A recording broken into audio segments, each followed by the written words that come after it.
Asalamu alaikum, tutengezeni juisi ya maembe. Haya, muona maembe yameshambua, nimebakisha hilo moja, sitolitoa maganda. Talikata, nimechukua na tangawizi yangu ile kiasi tunachopenda.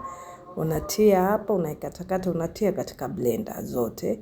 Unaweka maji kiasi chako cha uzito wako wa juisi unavyotaka. Unasaga vizuri. Hapo niliweka minti vijani kama vya kuhesabu 3. Nikatuja.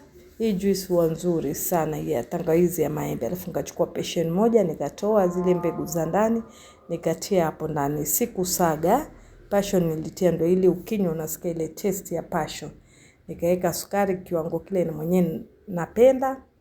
Hii juice unakoroga, unaweka katika friji kishika baridi, mashallah mashallah. Yani utaenjoy hii juice. Guys, hii juice ya maembe ya tangawizi na mint, nzuri sana. Guys, tengeza juice mapema, uiweke katika friji, sasa kufungua mwadhini utaenjoy.